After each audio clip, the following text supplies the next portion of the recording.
Okay guys, सो 2025 का F1 season शुरू हो रहा है डबल हेडर के साथ। पिछले हफ्ते थी अपनी पहली रेस ऑस्ट्रेलियन ग्रां प्री। अभी ये आने वाले वीकेंड को है अपनी दूसरी रेस चाइनीज ग्रां प्री। अभी चाइनीज ग्रां प्री का सर्किट, शंघाई इंटरनेशनल सर्किट, वो कैसा है, उसके कैरेक्टरिस्टिक्स कैसे हैं, क्या लगता है कि कौन से ड्राइवर के साथ क्या होगा, उसके प्रेडिक्शंस वगैरह, उस पर हम बाद में बात करेंगे। ये वीडियो उसके लिए नहीं है, ये वीडियो है ये बताने के लिए कि ये ग्रां प्री, मतलब ये चाइनीज ग्रां प्री नहीं, मेरा मतलब है 2025 की चाइनीज ग्रां प्री इतनी इंपॉर्टेंट क्यों है कि F1 के दुनिया की सारी नजरें हैं इस रेस पे, खासकर रेडबुल। मिनी डीआरएस दोस्तों, एक हॉट टॉपिक है फिलहाल ग्रिड पे, ड्राइवर्स में, टीम्स में, पूरे पैडॉक में, F1 कम्युनिटी में। अब ये मिनी डीआरएस का पूरा मामला है क्या? डीआरएस तो आपको पता है, ड्रैग रिडक्शन सिस्टम। जब भी दो गाड़ियां सिर्फ 1 सेकंड दूर है एक दूसरे के साथ, और अगर वो सर्किट के डीआरएस जोन में अगर हो, तो फिर पीछे वाली गाड़ी अपना डीआरएस एक्टिवेट कर सकती है। मतलब रियर विंग में एक फ्लैप होता है जो ओपन होता है। वो ओपन होता है तो फिर ड्रैग कम होता है, जिसकी वजह से स्पीड बढ़ती है, तो फिर ओवरटेक करने में आ जाती है आसानी।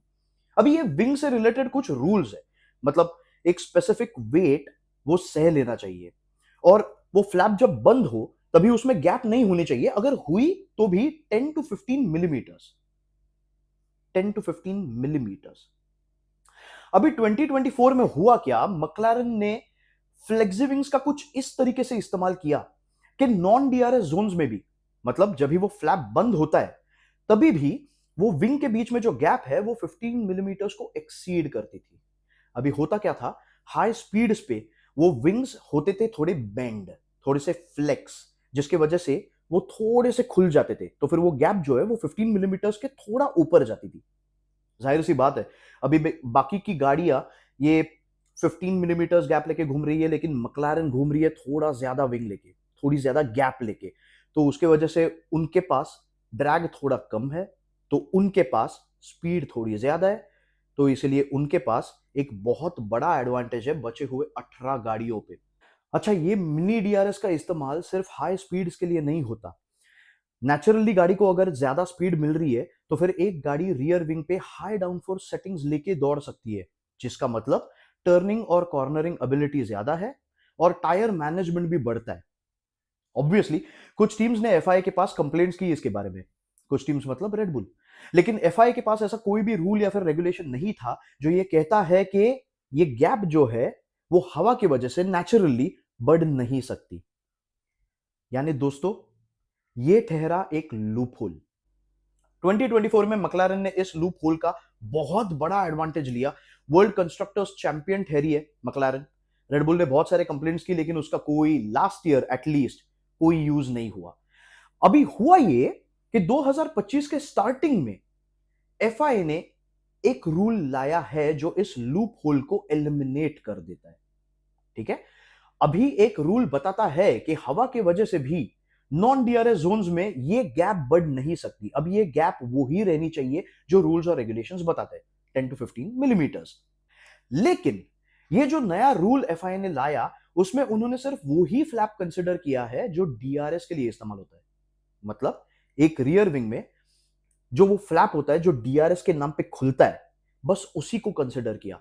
जो बाजू के जो एरियाज है जो फ्लैप में नहीं आते, उसको एफआईए ने कंसिडर किया नहीं। अभी रेडबुल उसको भी, उसके ऊपर भी मतलब बात कर रही थी एफआईए के साथ, वो कह रही थी एफआईए को कि कंसिडर करो, लेकिन एफआईए ने किया नहीं है। ऑस्ट्रेलियन ग्रां प्री में कुछ ऑन बोर्ड फुटेज की वजह से, कुछ एफआईए ने गाड़ियों पे लगाए हुए सेंसर्स की वजह से ऐसा समझ में आ रहा है कि कुछ गाड़ियां हैं ग्रिड पे, ट्रैक पे, जो ये मिनी डीआरएस का अभी भी इंप्लीमेंटेशन कर रहे हैं, वो नॉन डीआरएस फ्लैप वाले पार्ट को लेके।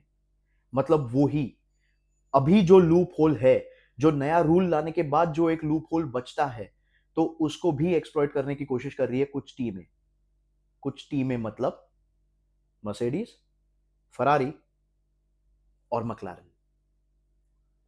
तो इसीलिए रेडबुल ने फिर से कंप्लेंट की है। एफआईए को भी ऑन बोर्ड फुटेज और सेंसर्स की वजह से ऐसा समझ में आ रहा है कि ऑस्ट्रेलियन ग्रां प्री में शायद ये कुछ गाड़ियों में हुआ है।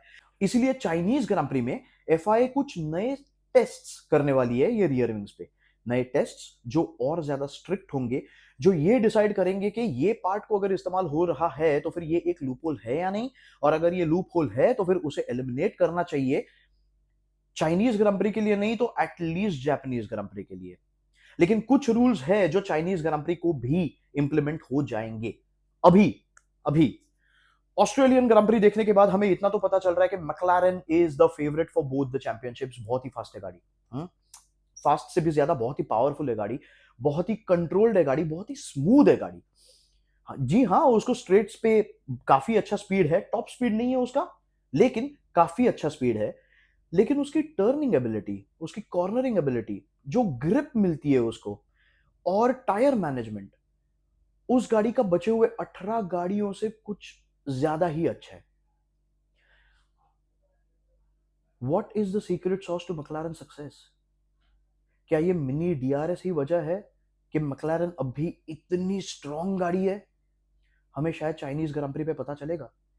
अगर चाइनीज ग्रां प्री में जो कोई भी रूल्स और रेगुलेशंस इंप्लीमेंट होंगे, जो कोई भी टेस्ट्स किए जाएंगे, बाकी के गाड़ियों के साथ साथ मैक्लारेन के गाड़ी पे भी, बाकी के रियर विंग्स के साथ साथ मैक्लारेन के रियर विंग पे भी, और अगर ये पता चलता है कि मैक्लारेन का जो विंग फिलहाल जो इस्तेमाल हो रहा है वो इलीगल है या फिर वो लूप होल को एक्सप्लॉइट करता है, यानी कि मैक्लारेन ये रियर विंग बचे हुए सीजन के लिए इस्तेमाल नहीं कर पाएगी, यानी कि उनको अपने रियर विंग पे वापस काम करना पड़ेगा। तो क्या वहां पे मैक्लारेन उसके पास जो इतना बड़ा एडवांटेज है वो खो देगी? क्या उसके बाद मैक्लारेन थोड़ी बहुत स्लो हो जाएगी, वापस बाकी के पैक के साथ जुड़ जाएगी? क्या रेडबुल उसके साथ फिर से कंपीट करने लगेगी? अभी ऑब्वियस ही बात है, फिलहाल मैक्लारेन इतने स्ट्रांग पोजीशन में है ना कि रेडबुल भी उनको डिस्टर्ब करने के लिए कुछ भी कर सकती है, ठीक है, कुछ भी कर सकती है। शायद ये रेडबुल ने बस एक अंधेरे में तीर मारा है, it's just shooting in the dark to find some flaw in the McLaren. या क्या सच में मैक्लारेन अपना एडवांटेज खो देगी? लेकिन पता नहीं, यहां पे बैठ के कुछ ज्यादा समझ में तो नहीं आएगा। इसके लिए हमें चाइनीज ग्रां प्री देखनी पड़ेगी, उस वीकेंड को पूरी तरीके से फॉलो करना पड़ेगा। और ये स्प्रिंट वीकेंड है, यानी कि हर एक टीम को सिर्फ एक प्रैक्टिस सेशन मिलेगा अपने गाड़ी को सेटअप करने के लिए। उसके बाद होगी स्प्रिंट क्वालिफाइंग, फिर उसके बाद स्प्रिंट, उसके बाद रेस क्वालिफाइंग और उसके बाद रेस। सो बस एक प्रैक्टिस सेशन होगा हर टीम के लिए अपने गाड़ी को सेटअप करने के लिए, वो भी चाइनीज ग्रां प्री के लिए जो एक बहुत टेक्निकल ट्रैक है। तो बहुत ही इंटरेस्टिंग होने वाला है ये वीकेंड, बहुत ही इंट्रीगिंग एक्साइटिंग होने वाला है, बहुत ही ड्रामेटिक होने वाला है। ड्रामेटिक, ये थोड़ा ऑड वर्ड है ना ये स्पोर्ट को डिस्क्राइब करने के लिए। नेटफ्लिक्स को कुछ तो देना पड़ेगा ताकि वो दुनिया को बता पाए ये है F1। See you guys.